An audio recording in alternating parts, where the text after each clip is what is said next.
មួយរយៈនេះអ្នកទៅណាបានជាមិនដាល់ឃើញខ្ញុំទៅក្រៅប្រទេសអញ្ចឹងហេតុអីបានជាមិនដាល់ឮម៉ាលីគេប្រាប់ខ្ញុំសោះ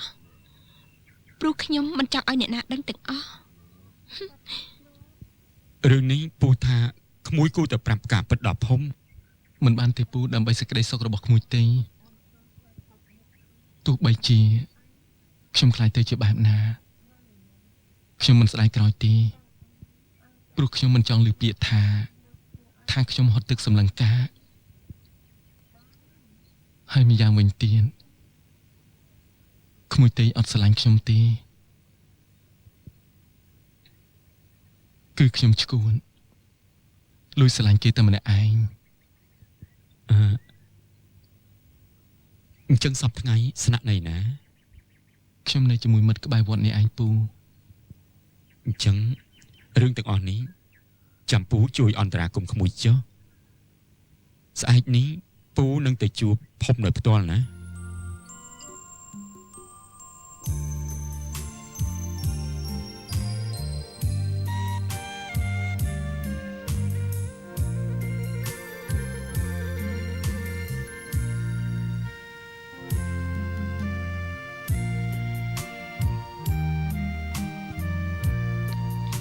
គុនទេកូនញ៉ាំបបរត្រីនេះសិនទៅតនៅក្តៅម៉ែកូនញ៉ាំមិនចូលទេកូនចង់នៅម្នាក់ឯងគុនទេកូនកុំគិតផ្ដេសផ្ដាស់ណាកូនមានចាំសម្ដីកូនស្ដីឲ្យទេម៉ែតាមពិតកូនអត់ស្រឡាញ់ពូចិត្តទេតែកូនអាណិតគាត់អាណិតព្រោះគាត់ជាមនុស្សល្អគួរឲ្យគោរពគ្រប់បែបយ៉ាងម៉ែអត់ដឹងទេគាត់ស៊ូយកជីវិតបដូរដើម្បីកូនកូនទេនេះគឺពិតជាព្រំលិខិតមែនឥឡូវកូនញ៉ាំបបរនេះសិនទៅ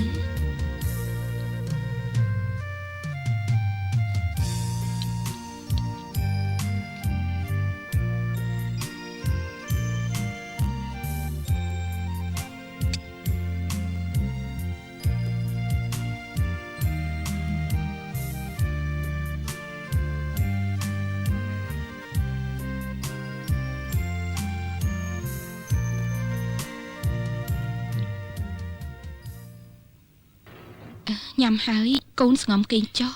ចាំម៉ែ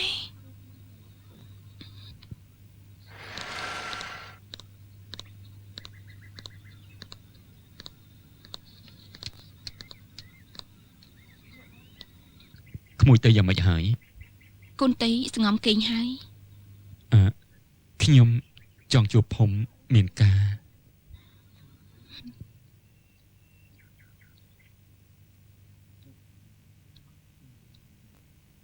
បើលោកមកពេលនេះដើម្បីរឿងកូនទេហើយនឹងចិត្តនោះមិនបាច់និយាយទេភូមិខ្ញុំយល់ថាភូមិស្រឡាញ់កូនតែកុំស្រឡាញ់តែម្នាក់ចែករំលែកសេចក្តីស្រឡាញ់ឲ្យអ្នកដទៃស្រឡាញ់ផងកូនទេគឺជាកូនរបស់ខ្ញុំ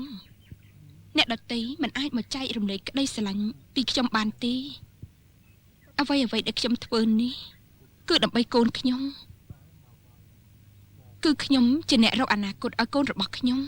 ដឹងថាតៃគឺជាកូនរបស់ភូមិតែភូមិដឹងហើយថារបបនំធំជាងនីលកាលសម័យមុនយាយនួនក្នុងរឿងផ្កាសពូនតើទទួលលទ្ធផលបែបណាហើយសម័យនេះជាសម័យអីភូមិគួរតែយល់ហើយតែខ្ញុំយល់ថាកូនទេរបស់ខ្ញុំមិនដូចជានាងវិធីវីទេបើភូមិនៅតែម្នាក់បែបនេះខ្ញុំក៏អស់ពីអីនិយាយដែរខ្លួនអើយជាស្ដាយ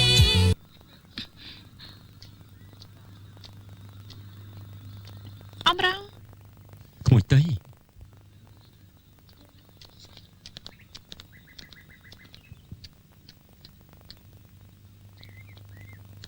កូនទេម៉ែទុកឲ្យកូននិយាយជាមួយអំរងបន្តិចអំរងមានបានជួបប្រចិត្តទេអត់ជួបទេតើក្មួយរកប្រចិត្តមានការអីដែរខ្ញុំនឹកគាត់ គុនទីកូនមានសុខភាពមិនល្អផងកុំគិតពីអ្នកដតីអីពូចិត្តមិនមែនជាអ្នកដតីទេម៉ែឆាប់ឡើងទៅលើផ្ទះវិញទៅអ៊ំពេលនេះកូនទុនជ្រីណាស់ធ្វើឲ្យម៉ែអស់សង្ឃឹមចំពោះកូនក្មួយតីឡើងលើផ្ទះគេងទៅកុំអស់ម្ដាយក្មួយខឹង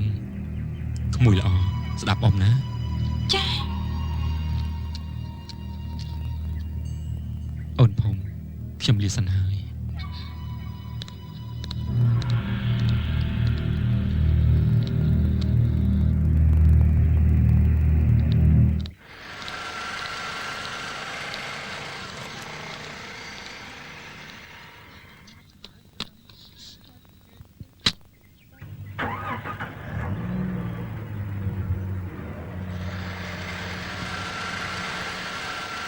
មីងលពូទៅណាប្រហែលជាតែមើលវិចិត្រស្អីគេនឹងហើយលើថាគេឈឺចិត្តឆ្អិតទ្រូងស្អីទេខ្ញុំថាចេះខុសវាគង់តែមានថ្ងៃនេះមិនខានមនុស្សស្អីមិនចេះប្រមាណខ្លួនចាស់ហើយនៅស្រឡាញ់ក្មេងនាងភុំក៏អញ្ចឹងដែរមនុស្សស្អីក្បាលរឹងបែបនេះតាមពិតគួរឲ្យអាណិតវិចិត្រដែរដែលខំថែទាំនាងតីរាប់ឆ្នាំតែទីបំផុតបានត្រឹមសៅការមីងខ្ញុំចង់ទៅក្រៅនេះជំងឺអីរើវិញហើយមែនទេមីងមិនឲ្យទៅព្រោះរឿងរ៉ាវវាមិនទាន់ស្ងប់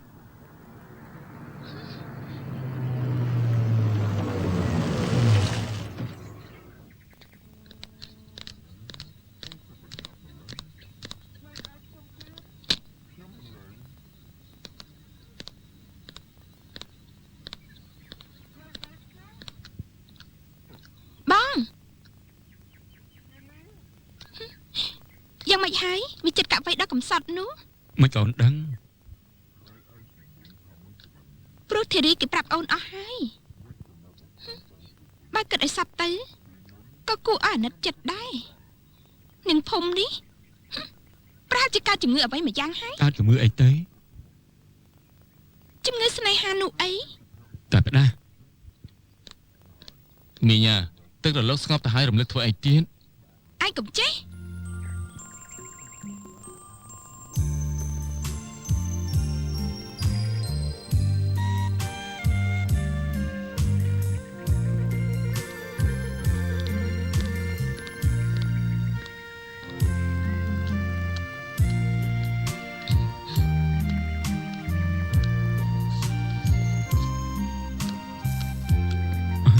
ជំរាបសួរតីបានក្រានបាហើយនៅអូនៅតែក្មួយខ្ញុំសូមអនុញ្ញាតឡើងទៅមើលតីបានទីមីងថាក្មួយកុំរំខានគុនតីអីទុកឲ្យគេរងាប់អារម្មណ៍ម្នាក់ឯងចុះសុជាតិតី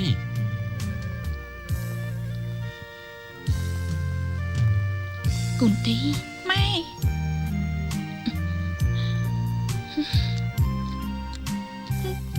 បានសុជាតិមកជាការល្អហើយយើងទៅនិយាយគ្នាខាងនោះវិញ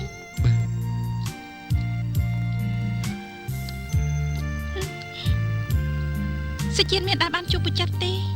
ថ្ងៃមុនខ្ញុំបានទៅលេងអវត្តលេបាទីខ្ញុំបានជួបគាត់ប៉ិតមែនទេសុជាតិមែនណាប៉ុន្តែគាត់ពុចិនក្មួយច្រឡំហើយណែ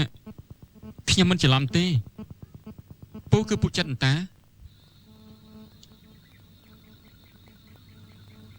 ពូចិត្តរបស់តីគេស្លាប់បាត់ទៅហើយ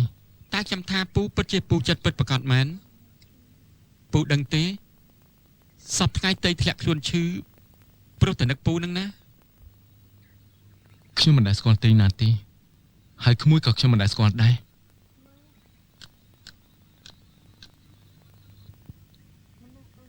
ខ្ញុំមិនច្រឡំទេសុជាតិឯងច្បាស់ក្នុងចិត្តហើយមែនទេថាពូចិត្តនៅទីនោះស្លាប់ហើយតីខ្ញុំនៅក្មេងភ្នែកខ្ញុំក៏នៅភ្លឺរឿងអីដែលត្រូវមើលច្រឡំនោះអញ្ចឹងសុជាតិកុំឲ្យម៉ែខ្ញុំដឹងអីចាំស្អែកនេះយើងទៅរកគាត់ម៉ែគុនទីនិយាយអីក៏បានជួម្លេះកូនម៉ែស្អែកនេះកូនចង់ឲ្យម៉ែជូនកូនទៅវត្តណាទៅកូនវត្តទលេបាទីដើម្បីទៅថ្វាយបង្គំព្រះសុំសេចក្តីសុខវត្តនៅចុងភូមិយើងនេះក៏មានដែរកូនតែទីនោះស័ក្តិសិទ្ធិណាមីងតែន នៅវត្តតលេបាទីមាន